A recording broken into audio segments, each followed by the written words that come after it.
Hello, everyone. Welcome to chapter 235 on my RLDR Custom Creations YouTube channel. It is the weekly edition, and I've got my acoustic or steel string guitar form out here, and we're going to change gears today. I'm going to try a skill that I've done for years. I'm going to do it a different way, and I'm going to see how it works out. So, if you're interested in seeing how this goes, all you need to do is stay tuned.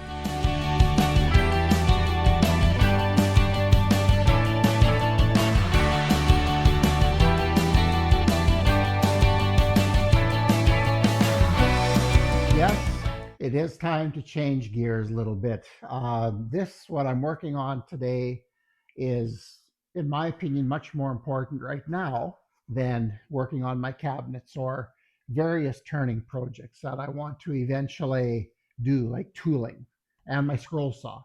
So, anyway, my student that is building an acoustic guitar, he has done really, really well. He's got both the soundboard and the back braced, and we're getting ready to put the sound chamber together. And that is a very, very important step, and probably the biggest step in building this guitar. So, my goal is that my student will have this done by the end of April. However, it at times when students are doing major projects like this, I need to intervene a little bit. Not because they can't do the skill. No, he can do this. This is no problem. The bracing looks good. He's done very fine fiddly work. The problem is time. So we want to be finished this guitar by the middle of June. And the way I look at things, we probably need to have the sound chamber done in April. So the soundboard and the back are braced, like I said. And the next thing to do is to trim the sides to height and to install what's called the kerfed lining. Now, this is just a short piece of it, but it's just this is about, well, this one's a little bigger than what they should be. They should be about 5/8 by a little less than a quarter, and you can have different types. Like this is a reverse type lining, and I'll show you what that means in a minute. But my goal is to intervene in this because this doing this is just busy work, but I'm going to do it a little bit differently. Um, the reason you cut all these kerfs in here is to get it to bend. I'm going to show you this a little closer yet. This is hard to see. But I don't like the look of it. And I know it's just the inside of the guitar, but the inside of the guitar needs to look good so that the guitar looks like it was built by a professional. So I finally started thinking, okay, well, I need to bend this. So now this piece, I've laminated pieces together, and the grain is actually running this way on this piece. So it does bend easier, but it still breaks when you go around some of the tight curves. And I'd like it to go in mostly in one piece. Well, there'd be this side and this side. But so I have other pieces, and if you cut them with the grain going this way, like they normally are, they're way harder to put in and they break in little pieces, and I just don't like the look of it. So I thought, okay, if you're cutting kerfs in it to get it to bend, why don't I just bend it in my form? So that's what we're going to do today. I'm not going to cut the little kerfs in it to get that. I have a jig for that, and I'll show you that sometime. It's easy to set up, but it's busy work. Like it would be to cut enough binding for this or kerf lining would probably take an afternoon. And right now, I don't want him to take an afternoon doing that because it's just busy work. Once you've cut 1 inch of this, you may as well have cut a mile. So that's how I'm trying to save him time. Not taking any of the building experience away from him, but trying to get ahead on the busy work because that's what's important. So, anyway, what I'm going to do is I also have a little induction hot plate that my wife has had and hasn't used for years. So I convinced her that I could take it out into the shop and put my long soaking tray on it, and I'm going to heat those moldings up. They're over there. That's why I'm pointing there. And I'm going to boil them, and I'm going to throw them in my guitar form press, my Fox bender, and we're going to have kerfed lining with no kerfs. I think it's going to look really good. So anyway, that's what we're going to do today. And don't worry, I'll show you this all close up yet. Well, this is what a traditional kerfed lining looks like. So I have a jig for this. I can cut these little slots. It doesn't take as long as it sounds like it should, but it's still a bit of time. And what happens is, like, the profile I use is, I believe it's called a reverse lining. So I like the round, and it's going to go in like this. So if I was doing the very bottom here, not sure if you'll see that. No, you can't see that. Anyway, going there we go. It's something like that. So when you look into your guitar sound hole, you have a really nice look.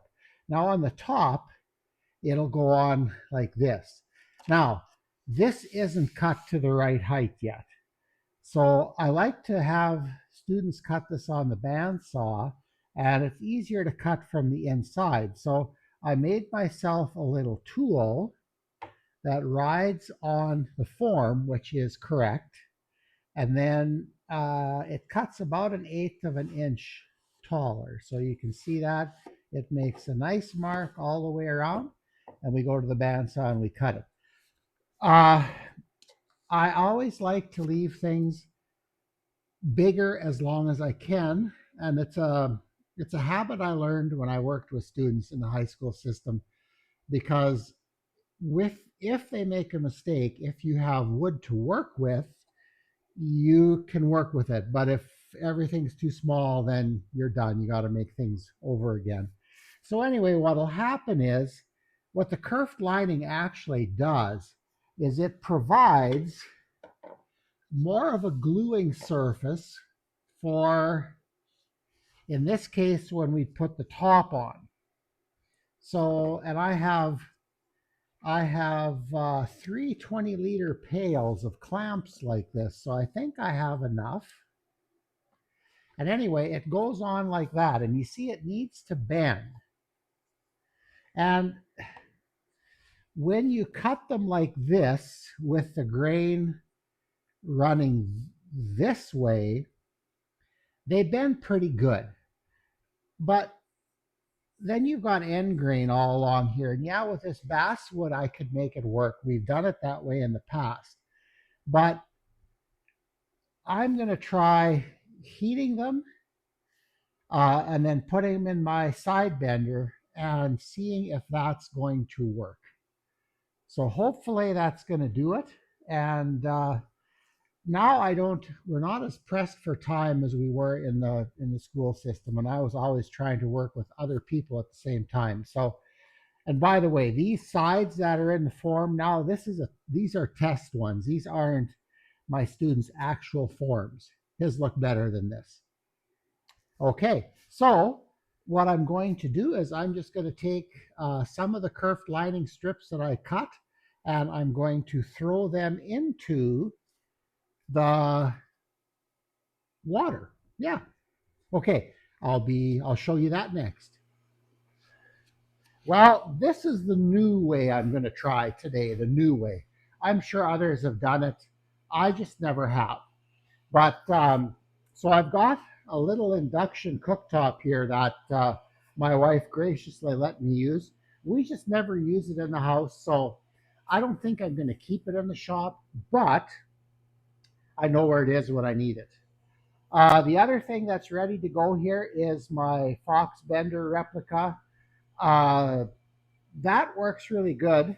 And I have my custom built soaking tray here that I made out of ducting and soldered the ends together. And that's been working really good. I've had that thing for many, many years. And it's designed, see, we still soak our guitar sides before we bend them. Now, the problem I've had with that is time. Students don't have time to soak them and bend them and do that all in an afternoon. So we've had some problems with bending sides. But I'm going to start doing this method, and we're going to boil that side. We're going to make it plastic so that it bends a lot easier and then it won't break. So what I did is I made an extra one. So I have three pieces here of kerfed, well, it won't be kerfed lining, it'll just be lining, I guess. But it's a standard Stuart McDonald's size. So, what is it? About 7/32 by, no, that seven, yeah, thickness is okay. I won't get fancy, and it's a little less than a quarter inch. It's a little less than half inch, and they're 3 feet long, which fits in here. So let's get these guys in. I've had this water on for a while. It's not boiling yet, but it'll get there fairly soon. It's nice and warm. Now the problem with trying to soak wood is it floats. So I've got a piece of aluminum, and that's going to do it. Yeah, that holds it down. Okay, and I think I was going to put some steel on it yet if I had to. Now, I may have to lift this up every now and then. Ah, that water's getting nice and warm.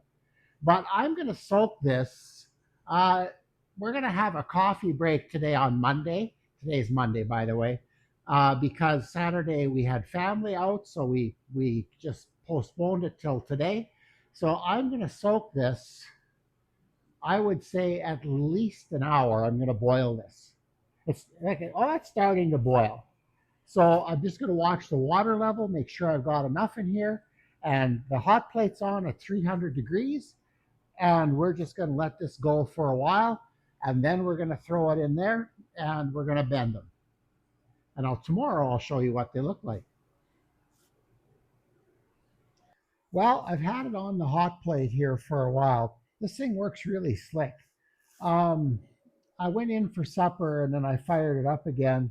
It's set for 350 degrees and it's just coming up to a boil. For the amount of water, I have about one of these. So, yeah, it's coming up. I had it after lunch, kind of during coffee time here. We had coffee on Monday today rather than Saturday because we were busy. And it was boiling then already, so kind of giving it another one here because I was interrupted with coffee time and supper, but that's okay. Those are good interruptions. So this is soon ready to go. Um, you can see it's getting soft. I can feel it. Yeah, that's good. I'm going to let it go a little bit more. One of the things that I've done is kind of push them to the center, and I just put a plate down like that, and that keeps them submerged. So, yeah, it's boiling, it's bubbling nicely. I'm wondering if though having a second hot plate here would be a real advantage. Maybe if I bend more sides in the future, I'll do that. But this works really good. Um, okay, so the next time you see this, look like a wizard here. I will take these out, we'll wrap them in tin foil, and we'll put them in the form. Okay, we will be back. Well, I had them on. I still have them on, in fact, and the water's bubbling nicely. And I think it's time that they're going to come out. So I'm just going to quickly grab them and then we'll put them in the tin foil. Okay, and then I'll have to take okay, it's important that the round part go down And I need to keep track of that as I wrap them in this tin foil. I'm going to bring you guys in a little closer for this. Now. Okay, these are nice and warm, and yes, I have the round side down on all of them. And then we're going to start wrapping them.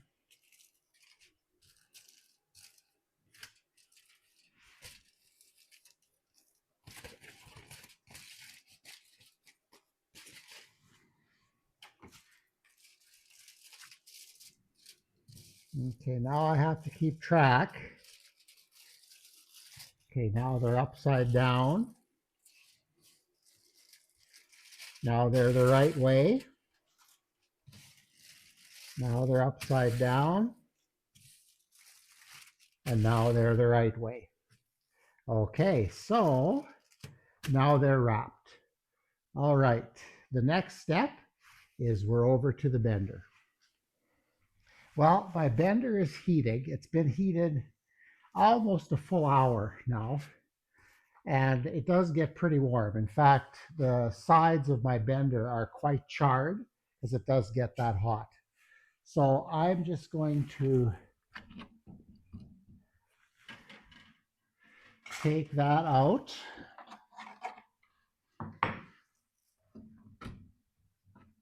Come on.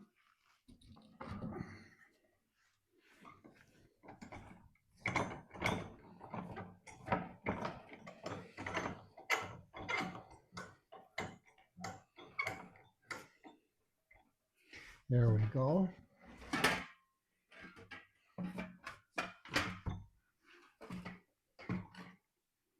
Okay, this is quite hot, but it's okay. So now I'm going to take my strips, and yes, I still have them the correct way. And we're going to stick them in as far as we can.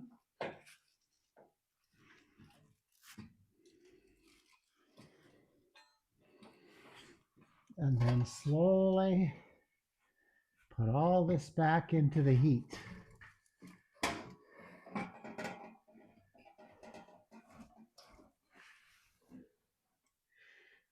There's a notch in the form that lines up with this out here, and that keeps the mold or the form in the correct location. There we go. That should do that. I like to kind of pinch it in place.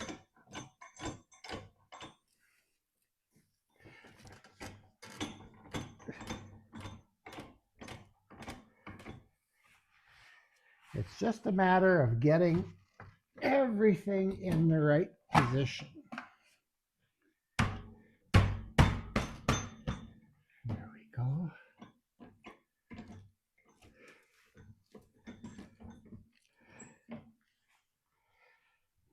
And I want to put my back to you.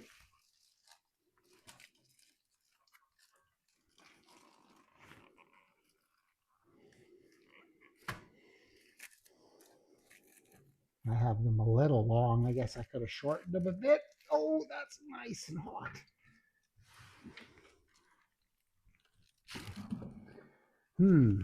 Okay. Okay, we'll get it. We will get it.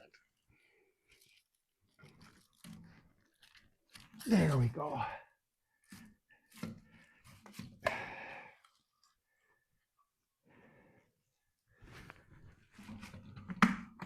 There we go. Okay, I'm going to have to give you my backside here for a while. Got to get that up there. That's one thing I should change on this thing yet.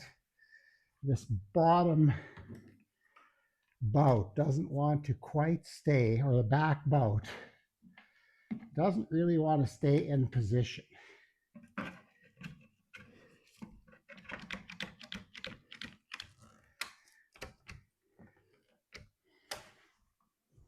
There.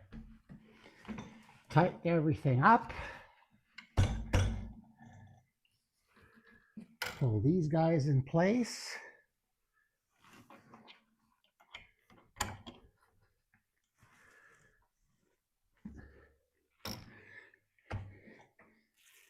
And it's in. They separate a little bit sometime, but I think that's going to be good. I think I can live with that. Now, there's a 1 hour timer on here. So I'm going to let it finish this heat cycle, and then I'm going to give it another one. And then I'm going to turn it off and unplug it and leave it sit overnight. And then it should be in good shape. So hopefully I did everything right. And I'll show you this again when I take them out, and that'll be tomorrow morning. Well, it's the next day, and the form is cool. So we're going to just take it apart.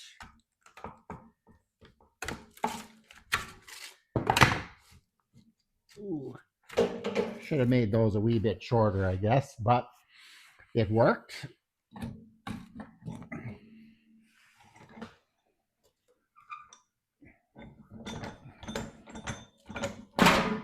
Looks like they're staying in position.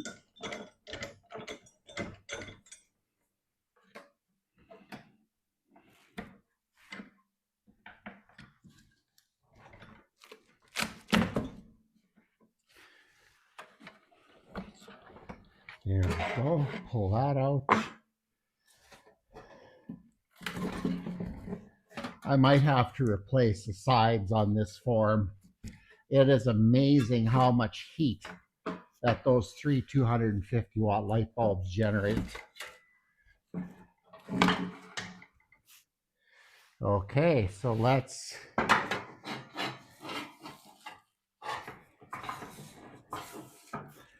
take this out. There, that looks pretty good.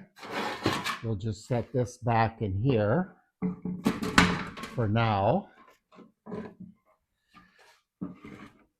One thing I need to do today yet is I need to get the cutaway ones bent as well. That is a different form, and I'm anticipating that being harder to do. That cutaway is a really sharp bend, and I'm not sure how that's going to work.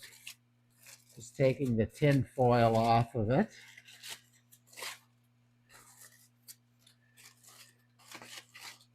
I think boiling these definitely made them more elastic, and I think allowed a better bend. Okay, well, there they are. Now the moment of truth has arrived. I'm going to have to move the camera a bit, but we're going to go over to the test pieces that I have in the form and see how these are going to work. Okay, I'll be back in a bit. Well, I made one mistake, but I'm going to show you how this fits first before I talk about that. The fit is perfect.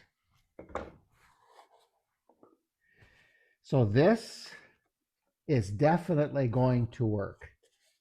Now, the mistake I made is, okay, so take a look at, let's see if I'm making sure that you can see this. Okay, so here's the rounded side. Now that rounded side should, on this side, it should go like this. So the flat side is on top, and that way you can glue to it. So this other side is just kind of decorative. Now, if I was making a symmetrical guitar, these would work. Well, no, they still wouldn't. I've still got an issue. So while the fit is good on this side, I can't bend them all, put them in exactly the same way, because I can't just flip them. Like if it was just a square, then I would just flip it and I'd have it. But now it's, so this one, the way I bent them, they're all three of them are the same, would be for the bottom, close to the form here. They would work perfectly. This one that I just fit in doesn't work perfectly here because the round side is up. So all I have to do now is just be careful how I put these in the press and make sure that I have a right and a left, sorry, a left and a right for top and bottom. That's all I need to do. So I think I'm going to finish this off. I'm going to put just a single one in this form, redo that, get that going because I have one extra, and then we'll make it so that we can do this. I could probably straighten one of these. I bet I could, and bend it the other way because what I do need is I need it bent so that it's this way when it's bent. Anyway, see, those things I find a little confusing in my own mind, and I hope I didn't mess you up badly. So the long and short of this is yes, this bending this way works, in my opinion, works great. It's a little slower to do this, but this will speed up my students' progress dramatically when he gets to the point where he's gluing this in. Because now he just has to put glue on the backside and keep it even and clamp it in instead of fitting and breaking and all that stuff. So this should work good. Let's put it this way. I think it works good enough that I'm going to give this a try and see how it works. Okay, well, I guess that's kind of what I was going to show you this video. So let's finish this off. Well, I guess I'd rate that a partial success. It would have been better had I thought about the orientation as they went on to the insides of the guitar. I didn't realize that it mattered as much as it does. So what I'm doing now is I'm going to see if I can straighten these and rebend them. So I have one in here already. The only minor problem, one little hiccup here is because of the grain structure, I don't know if you can see it here, because of the grain structure here, this one started to come apart here, but that could be repaired if it needed to be. So once I finish shooting this video, I'll throw it in here and we'll try to straighten both of them. And it gives me a little bit of room for error if something doesn't go quite right. But as far as the theory that I was testing here, I think it's going to work out perfectly. My students have always had trouble with the kerfed lining part, and I never thought of just bending it until now. So what that allows you to do is to make that even a little smaller, and it'll bend and go in just perfectly. Now what I did with this one, like the one that I have in here, as I explained in the video, is the one for the bottom, for this side of the guitar. So what I did is I put it in here and I clamped it in. Now these sides are test sides or practice sides. I made a mistake bending them last year when we did them, and I bent another set for them. But the shape is going to be the same. So this way I can put it in here, I can let it dry, and that way it'll be as close to perfect as I think I can get with doing this. So yeah, unfortunately, I didn't think this through quite as much as I should have, but I don't know, I'm not terribly hard on myself for that. When I'm doing something I've never done before, it sometimes takes making a mistake to learn something. And I definitely did learn from this, and I will have everything bent for him when he gets here tomorrow, hopefully. We won't get this far tomorrow yet, but it's going to be ready when he's ready. Let's put it that way. So yeah, with that in mind, like I said, sometimes things work perfectly, sometimes they kind of work, and sometimes they don't work. But whatever it is, when you're doing something new, you're going to learn from it. So this will work in the end, and I think my students will enjoy it when it's done. So with that in mind, Please like, share, and subscribe. And, excuse me, we will see you on the weekend edition.